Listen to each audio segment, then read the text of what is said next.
الحمد لله نحمده ونستعينه ونستغفره ونؤمن به ونتوكل عليه ونعوذ بالله من شرور أنفسنا ومن سيئات أعمالنا من يهده الله فلا مضل له ومن يضلل فلا هادي له ونشهد أن لا إله إلا الله وحده لا شريك له ونشهد أن سيدنا وسندنا وحبيبنا وشفيعنا ومولانا محمدا عبده ورسوله صلى الله تعالى عليه وعلى آله وأصحابه وبارك وسلم. أما بعد فأعوذ بالله من الشيطان الرجيم. بسم الله الرحمن الرحيم.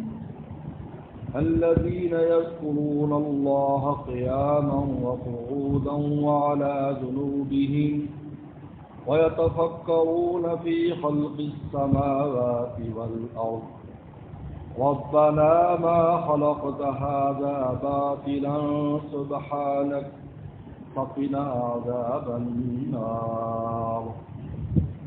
قال النبي صلى الله عليه وسلم اذكر الله في الرخاء يذكرك في الشدة أو كما قال عليه الصلاة والسلام.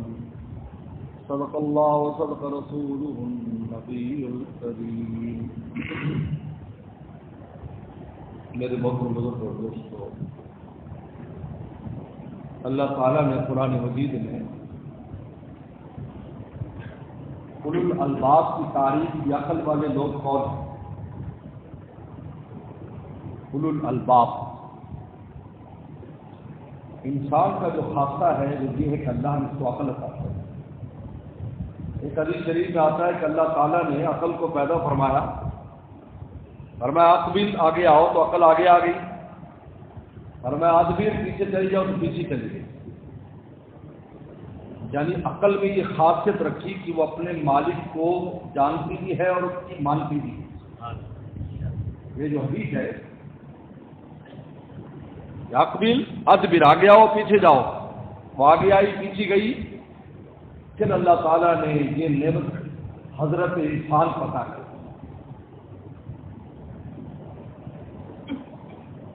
جب فرمایا اولو الالباب کون لوگ ہیں، عقل والے کون؟ اس لیے عقل کی جو تعریف ہے وہ یہ لکھی ہے، جو انجام پر نظر رکھے اس کو عقل کہتے ہیں. اگر انجام پر نظر نہیں ہے، سامنے کی چیز کو دیکھ کر فیصلہ کرتا ہے، یہ حیوانات کیا ہے. حیوان کے سامنے سبز چارہ آئے گا، وہ یہ نہیں دیکھے گا یہ میرے لیے درست ہے یا نہیں. اس کے کھانے کے نتیجے میں کسان مجھے ڈنڈا مارے گا، میری پیٹھ پر چابک مارے گا، اس کو اس کا کوئی دھیان نہیں. وہ سامنے کی چیز کو دیکھ کر فیصلہ کرتا ہے اور اپنی خواہش کو پورا کرنے کی کوشش کرتا ہے، جس کے نتیجے میں اس کو تکلیف اٹھانی پڑتی ہے. یہ عقل نہیں ہے. عقل انجام کو دیکھتا ہے، اس کا بعد میں انجام کیا ہونے والا ہے.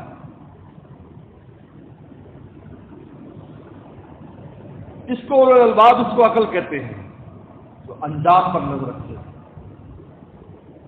سامنے چیز پر نظر رکھے کہ یہ سامنے یہ کام ہے، میں جلدی سے اس کو کر لوں. وہ یہ دیکھے گا کہ میں کر تو لوں گا، لیکن اس کا بعد میں نتیجہ کیا نکلے گا. اس نتیجے کو دیکھ کر اس کام کے کرنے یا نہ کرنے کا فیصلہ کرتا ہے. اس طرح حضرت خواجہ مجذوب صاحب فرمایا کرتے تھے، زمانہ ہو خلاف پرواہ نہ چاہیے، پیش نظر تو مرضی جانا نہ چاہیے. زمانہ ہو خلاف پرواہ نہ چاہیے، پیش نظر تو مرضی جانا نہ چاہیے. اس نظر سے جانچ کر تو فیصلہ، کیا کیا تو کرنا چاہیے، کیا کیا نہ چاہیے. اولو الالباب کون لوگ ہیں؟ الذین یذکرون اللہ، جو اپنے مالک کو یاد کرتے ہیں. جس نے ان کو بنایا ہے، جس نے پیدا کیا ہے، جو خالق ہے اس کو یاد کریں. یس تو سمجھتے ہمارے سارے معاملات وہی سے ہیں، ہم خود کچھ بھی نہیں ہیں، اپنی کسی طاقت پر ناز نہیں کرتے. جب ہمارے استاد محترم مفتی اعظم پاکستان مفتی ولی حسن چوکی رحمۃ اللہ علیہ جامعہ اسلامیہ بلور ٹاؤن کے شیخ الحدیث تھے، اور بخاری سے شروع کرتے تو امام بخاری نے بسم اللہ الرحمن الرحیم سے بخاری شروع کی ہے. جہاں اور باتیں فرماتے اس میں سے ایک بات یہ فرمایا کرتے تھے کہ ہمیں یہ جو سنت دی گئی کہ ہر کام سے پہلے بسم اللہ الرحمن الرحیم پڑھو، اس کا راز کیا ہے؟ کیوں بسم اللہ پڑھو؟ کہ یہ بتانے کے لیے کہ مومن جب بسم اللہ پڑھتا ہے کسی بھی کام سے پہلے، چھوٹا کام ہو یا بڑا کام ہو، اس بات کا اعلان کر دیتا ہے کہ مجھے اپنی کسی طاقت پر کوئی ناز نہیں ہے کہ میں اس کام کو انجام دے سکتا ہوں. اگر سے یہ چھوٹا سا کام ہے، میں سب سے پہلے اپنے رب کا نام لے کر اس کی مدد حاصل کروں گا، پھر میں اس کام کے لیے قدم اٹھاؤں گا. یہ پوری دنیا میں اعلان کر دیتا ہے مومن غیر مومنوں کے سامنے کہ تم اپنی طاقتوں پر ناز کرتے ہو اور مومن مولا کی طاقت پر ناز کرتے ہو. چھوٹا کام ہے یا بڑا کام، اس سے پہلے بسم اللہ. یہاں تک کہ بیت الخلاء میں جا رہا ہے تب بھی اللہ کا نام لے رہا ہے. اندازہ کیجیے، اللہ کا نام لے کر بیت الخلاء میں جاتا ہے. چھوٹا کام ظاہر میرے آپ کی نظر میں چھوٹا ہے، اگر انجام پانے پر نہ آئے تو چھوٹا سا کام بھی انجام نہیں پاتا، اور اگر پورا ہونے پر آئے تو بڑے بڑے کام ہو جاتے ہیں. جب اللہ کی وجہ سے فرمایا لا سہلا الا ما جعلتہ سہلا، اللہ کوئی چیز آسان نہیں ہے مگر وہ جس کو تو آسان کر دے.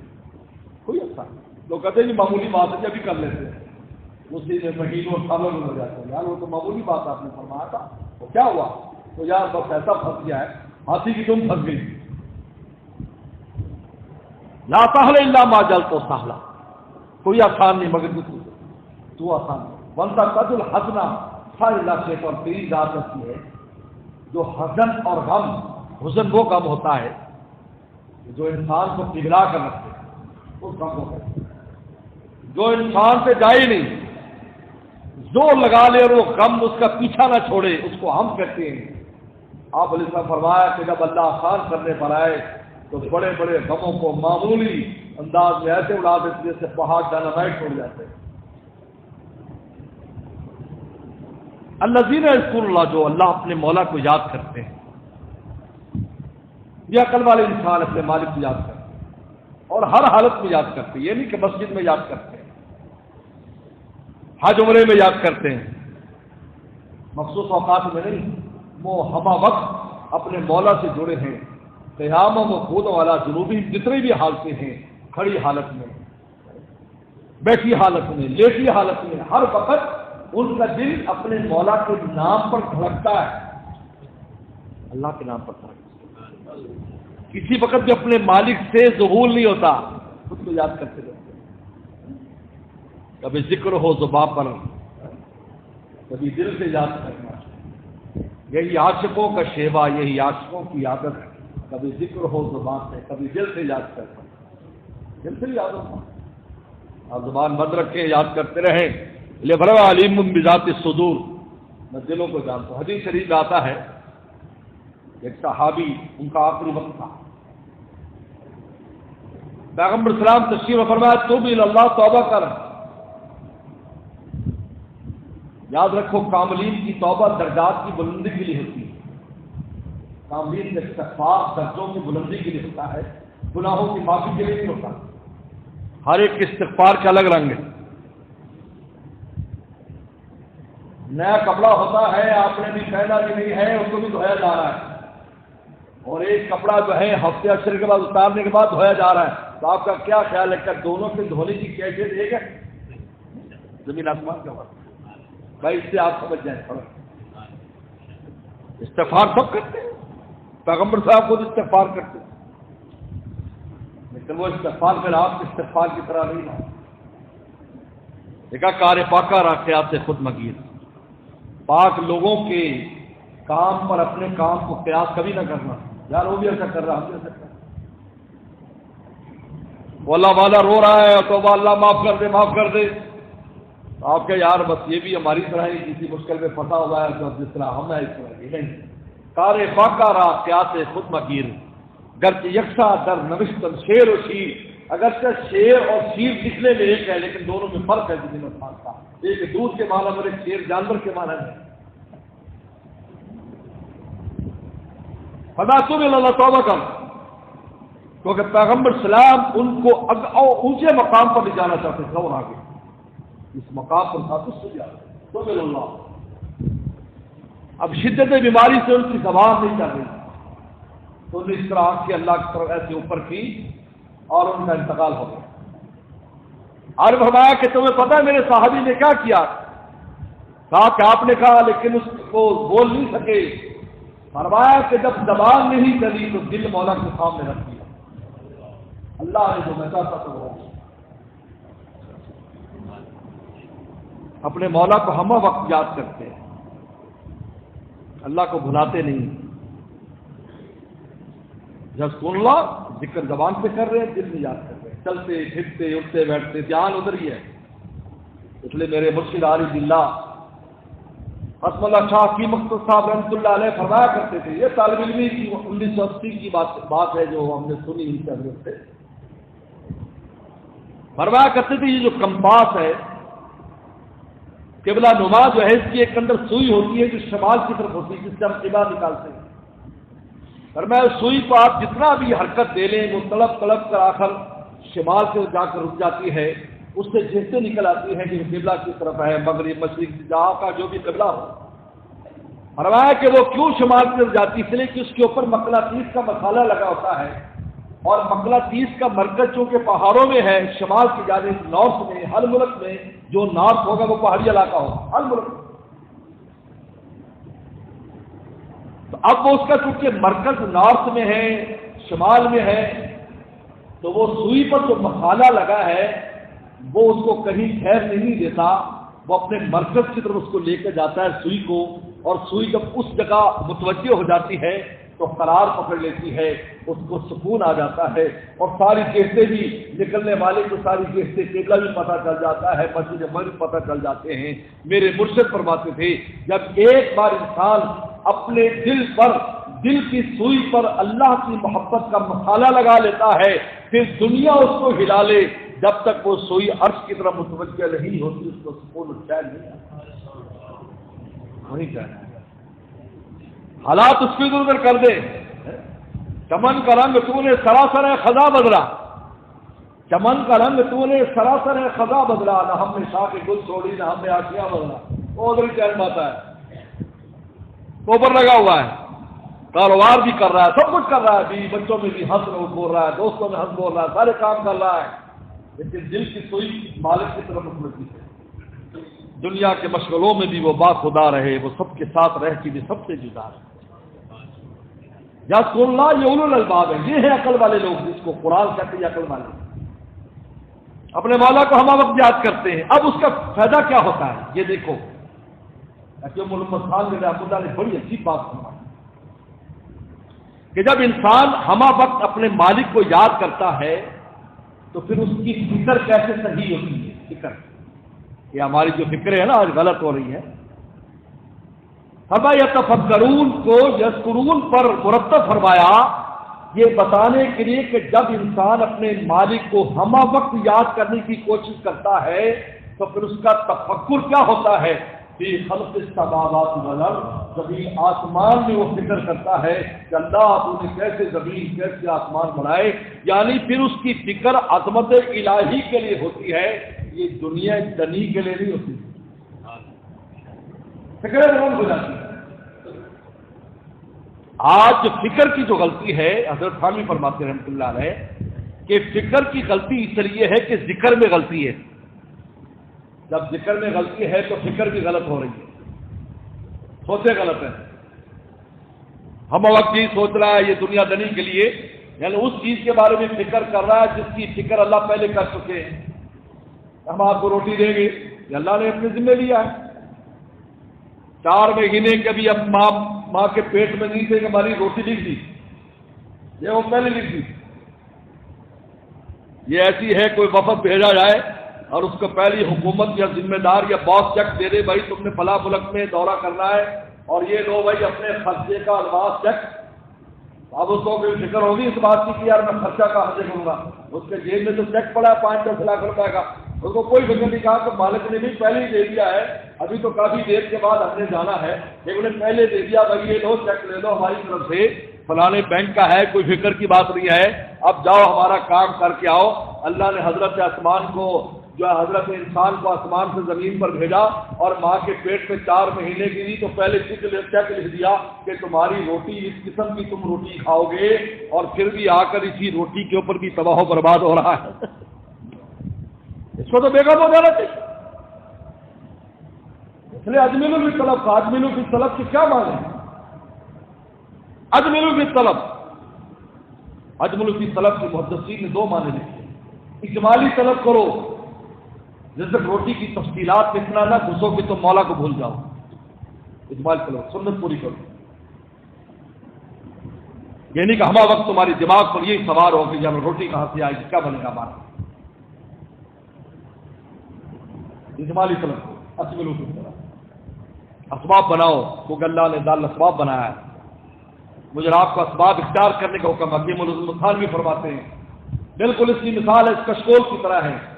جس طرح فقیر کشکول لے کر ہماری دکان پر آتا ہے، ہمارے گھر آتا ہے کہ اللہ کے نام پر دو، میں اور آپ 5-10 روپے اس کے اندر ڈالتے ہیں، 150 روپے، وہ ہمارا شکریہ ادا کرتا ہے، جناب صاحب آپ کا شکریہ، اللہ آپ کو لمبی عمر دراز کرائے، عمریں کرائے، جو بھی وہ دعائیں دیتا ہے. کبھی اس نے کشکول کا شکریہ ادا نہیں کیا تو وہ جانتا ہے اس کشکول میں کچھ نہیں رکھا، دینے والا ہاتھ دے رہا ہے. حکیم الامت صالح فرماتے ہیں تمہاری دکان ہو، تمہاری کھیتی ہو، تمہاری نوکری ہو، تمہاری سکلز ہو، تمہاری ہنر حرفتیں ہو، سارا کچھ کشکول ہے جو تم اللہ کے دربار میں لے کر آتے ہو.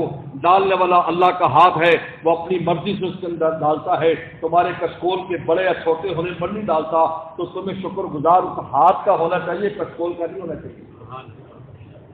تم کہتے ہو یار میں نے اگر ڈاکٹری پڑی نہ ہوتی تو روٹی ایسے وافر نہ ملتی، یار میرا کارخانہ نہ ہوتا مجھے روٹی وافر نہ ملتی. نہیں بھائی، مولا نہ ہوتے تو کچھ بھی نہ ملتا، مولا ہے تو سارا کچھ ہے. ہم تو مولا کے نام پر ہی مولا کے نام پر، یہ اسباب بھی اسی نے دیے ہیں، اسی نے بھی اپنے ساتھ کون لے کر آتا ہے. حکیم محمد صاحب نے بڑی پیاری بات فرمایا. لوگ کہتے ہیں جی بڑا کامیاب تاجر ہے، ماشاءاللہ چھوٹی سی دکان شروع کی، فیکٹریاں لگ گئی، واہ واہ، بڑا کامیاب تاجر ہے، بڑا سکل ہے، بڑا سمجھدار ہے. حضرت تھانوی رحم اللہ نے چیلنج کیا، فرمایا 100 آدمی لے لو، ان کو اسی طرح چھوٹی چھوٹی دکانیں کھلوا کر دو، اور پھر کہو کہ بھائی یہ شیخ صاحب کے طرز پر تمہیں ترقی کرنی ہے، جس طرح اس نے جس بات جو کام کیا تو ایسے کرنا. پھر دیکھنا 10-20 سال کے بعد کس کی فیکٹری بنتی ہے تو پتہ چل جائے گا کہ نظام کسی اور کا چلتا ہے. مولانا رومی فرماتے ہیں لوگوں تم کہتے ہو یہ مشک میں سے خوشبو آ رہی ہے، مشک تو خون سے بنا ہے، خون میں کبھی خوشبو آتی ہے، دراصل میری یار کے زلفوں کی خوشبو ہے، میرے یار کے زلفوں کی خوشبو. تم اس کو دیکھتے ہو. مولانا رومی فرماتے ہیں کہ عشق من پیدا اب دل پر ناپسند ہے. لوگوں میرا عشق نظر آتا ہے لیکن میرا محبوب نظر نہیں آتا. ہم بیٹھے ہیں یہ اللہ کے عشق کے لیے بیٹھے ہیں، جمعہ پڑھنے کے لیے نماز پڑھیں گے، یہ عشق ہے، سب کو نظر آ رہا ہے، لیکن کس کے لیے کر رہے ہیں؟ دل پر ناپسند. عشق من پیدا اب دل پر ناپسند، درد و عالمی چنی دل پر کبھی، دونوں عالم میں ایسا محبوب ہے بن دیکھے لوگ اس پر جان دیں. اس لیے فرمایا یؤمنون بالغیب، ایمان والو تمہارا تر امتیاز یہ ہے، تمہارا ایمان فرشتوں سے بھی آگے سے یہ ہے کہ یؤمنون بالغیب، بن دیکھے تم مولا کے عاشق ہو. دیکھ کر تو قیامت کے دن کفار بھی کہیں گے کہ ہم بھی مولا کے بننا چاہتے ہیں کہ یوم رب لا محجوبون، چھپا دیا جائے گا. فرمایا تم اس قابل نہیں آج ہماری جانچ کر سکتے. اس لیے کہتے کفار اللہ کی کیا زیارت کریں گے، یعنی اس سے محدثین کی ایک جماعت کہتی وہاں بھی مولا نہیں دکھائیں گے اپنے آپ کو.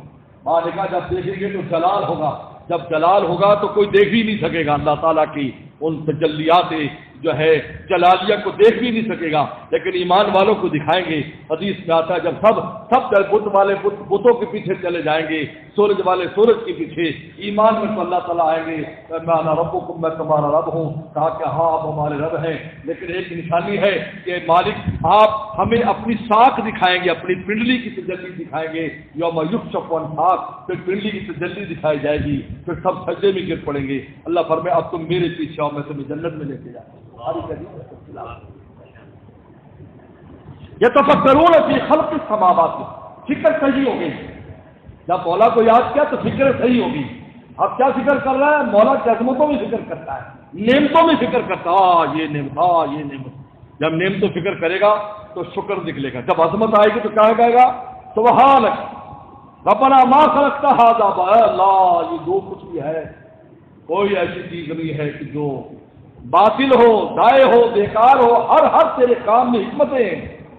عظمت کھل جائے گی جب مولا سبحان فقنا عذاب، کہ اللہ معاف کر دے۔ انسان گناہوں پر جرت اس لیے کرتا ہے کہ خدا تعالیٰ کی عظمت نہیں ہے، اس لیے حضرت نوح علیہ السلام نے اپنے قوم سے کہا تھا جب اس نے گناہوں پر جرت ہو گئی، مالک لا ترجون للہ وقارا، کیا ہوگا تمہارے دل میں خدا کی عظمت نہیں؟ اگر عظمت ہوتی تو کبھی یہ ہمت نہ کرتے، عظمت نہ ہونے کی وجہ سے تم خدا کی نافرمانی کرتے ہو۔ جب اللہ کی عظمت کھل جاتی ہے تو بڑے بڑے نیکوں کو اپنی نیکی بھی جرم نظر آتا ہے، کہتے ہیں اللہ معاف کر دیجیے، اللہ معاف کر دیجیے۔ حضرت صاحب سلمی رحمۃ اللہ علیہ بہت بڑے محدثین اور تابعین میں سے گزرے، نماز پڑھ کر جاتے تھے، ایسے چہرے پر شرمندگی ہوتی، توبہ استغفار کرتے جاتے، ایسے کوئی جرم کرا ہے، چوری کر کے آئے۔ ایک بار شاگردوں نے کہہ کے دیکھ لی، کہا حضرت آپ نماز کے بعد آپ پر عجیب کہتے ہیں، کہتے آپ نے کوئی جرم کیا؟ رونے لگے، کہا اپنی نماز کو دیکھتا ہوں، خدا کی عظمت کو دیکھتا ہوں، زمین میں گڑ جاتا ہوں۔ کیا پیش کر کے آیا تھا؟ یہ پیش کر کے، ایسی نماز پیش کر کے آیا تھا، حالات بھی دیکھ سکتا ہے۔ حضرت تھانوی رحمۃ اللہ فرماتے تمہیں جو نعمتیں مل رہی قرآن کی آیت کا مفہوم ہے، یہ تمہارے کسی عمل پر نہیں مل رہی، اپنے آواز دیکھو کو تم دیکھ لو کس پائے کی ہے، وہ تو قبول ہو جائے تو ربنا تقبل منا اس لیے تو ہے کہ قبول اللہ قبول فرما لے، ورنہ قبولیت کے قابل تھوڑی ہے۔ فقنا عذاب النار، ہمیں عذاب سے بچا لیجیے۔ عظمت کھل گئی، جب اللہ کی عظمت کھلتی ہے پھر توبہ استغفار کرتا ہے۔ حدیث شریف میں آتا ہے، بس آخر حدیث جان کر کے ختم کرتا ہوں۔ حدیث شریف میں آتا ہے گرمیوں کی رات تھی، اندھیرا تھا، تو آسمان ستاروں بھرا آسمان، صحن میں صاحب ہی سو رہے تھے، گاؤں دیہات میں باہر سوتے ہیں، صحن میں سوتے، اس کی نظر پڑی، فکر کر رہا ہے، آسمان ستاروں کو دیکھ رہا ہے، جوش آیا اس کو اللہ کی عظمتوں کو دیکھ کر، واہ اللہ کیا آپ نے ایسے آسمان بنایا ہے۔ اور وہ اس کی زبان سے نکلا، یا السماء والنجوم، اے آسمان و ستاروں، انا لک ربا و خالقا، تمہارا بھی رب اور خالق ہے، تم خود نہیں بن گئے، خود نہیں بن گئے جو تم چمک رہے ہو، اتنی بلندیوں پر ہو، تمہارا بھی رب اور خالق ہے۔ جب عظمت کھولی تو پھر اپنی کمائیگی نظر آئی، رب اغفر لی، اللہ مجھے معاف کر دے، اللہ مجھے معاف کر دے۔ عظمت کا لازمی نتیجہ ہوتا ہے جب اللہ کی عظمت کھل جاتی ہے تو آپ نے پھر معافی مانگتا، اللہ معاف کر دے، ہم تو بہت دور سے بہت کوتاہی ہیں، معاف کر دے۔ یہ معافی مانگنا عاشقوں کا شیوا ہے، یہ اس کی علامت ہے، معافی مانگنا ہے۔ یہ نہیں دیکھا جی میں نے کون سا کوئی جرم کیا ہے، یہ شیطان کا کام ہے، اللہ میں نے کون سا جرم کیا، میں تو ٹھیک کیا، منطقی اور فلسفی آنا چل جواب شروع کر دیے۔ اور آدم السلام ربنا ظلمنا اللہ ظلم ہو گیا، معاف کر دے، کام ہو گیا۔ شیطان کو پھنس نکل جائے یہاں سے، پہلا ایگزٹ ہمیشہ کے لیے ہو گیا، ان کا رجیم تو مردود ہے، رب اغفر لی، اللہ مجھے معاف کر دے۔ سو گئے، فجر میں پیغمبر صلی اللہ علیہ وسلم کے پیچھے نماز فجر کی پڑھی، آپ کے ہاتھ سے مبارکہ تھی، فجر کے بعد کوئی بات ہوتی، کوئی خواب ہوتا، خود کو آیا ہوتا، لوگوں کو مجلس میں یہ بات ہوتی، کافی دیر مجلس ہوتی، کاش تک مجلس ہوتی۔ تو آپ نے فجر کے بعد پوچھا کون تھا جو رات اپنے رب سے باتیں کر رہا تھا؟ اب صحابہ اکرام کی ایک عجیب عادت مبارکہ تھی، آپ پہلے بات کرتے تو خاموش رہتے تھے، جب دوبارہ پھر پوچھا، جب تیسری بار پوچھا تو کھڑے ہو گئے، جی میں تھا، کیا کہا میں اس طرح ستارے دیکھ رہا تھا آسمان تو مجھے جوش آیا، میری زبان سے جملہ نکلا یا یہ سما والنجوم ان لک ربا و خالقا، نئے آسمانوں و ستاروں تمہارا بھی رب اور خالق ہے، رب اغفر لی، اللہ مجھے معاف کر دے۔ فرمایا جبریل صلی السلام تہجد کے وقت آئے تھے، اللہ نے میرے لیے پیغام بھیجا ہے کہ میرے بندے سے کہہ دو میں نے معاف کر دیا۔ یہ ہے فکر، اور اس فکر کا نتیجہ ہے، اور یہ کس پر مرتب ہوتا ہے؟ ذکر پر۔ جب مولا کو تم ہم وقت یاد رکھو گے تو تمہاری فکریں بھی بلند ہو جائیں گی، بلند فکریں۔ فرمایا ملکان و ہم الآخرہ، جو آخرت کی فکر لگ جائے، میں اس کی مثال دیا کر، تو آپ نے یہاں سے لاہور جانا ہو، حیدرآباد کا سفر آپ کو پتہ بھی نہیں چلے گا کب ہو گیا، کھکھر کا پتہ بھی نہیں چلے گا، کیونکہ آپ کی فکر لاہور کی ہے۔ جب آخرت کی فکر ہو جاتی ہے تو دنیا ایسے آرام سے گزر جاتی ہے کہ اس کو پتہ بھی نہیں چلتا کب گزر اور کیسے گزر۔ اور اگر آپ نے حیدرآباد جانا ہو تو نوری آباد نہیں آنا، یار نوری آباد کب آئے گا، نوری آباد کب آئے گا، کیونکہ آپ کی فکر قریب کی ہے تو اس سے قریب کا مقام بھی گزرنا مشکل ہے۔ جب فکر دور کی ہے، جب فکر بلند ہو جاتی ہے، اللہ کی عظمتوں میں ذکر کرتا ہے کہ دنیا دنی یہ تو اس کو مفت میں مل جاتی ہے تو راستے کی چیز ہے، اس کا کیا ہے؟ یہ ایسی ہے جس طرح آپ جہاز میں بیٹھ جائیں تو ایئرپورٹ پر تو جہاز بلڈنگ بہت بڑی ہے، لیکن جب جہاز بلند ہونے لگتا ہے تو بلڈنگیں نگاہوں سے غائب ہو جاتی ہے۔ جب انسان جو ہے اپنے تخیل کو بلند، اپنا تخیل کر اپنے تخیل کو بلند کیجیے، یتفکرون فی خلق السماوات، ربنا ما خلقت ھذا باطلا سبحانک فقنا عذاب النار۔ اللہ ہمیں بھی اولو الالباب میں سے بنائے۔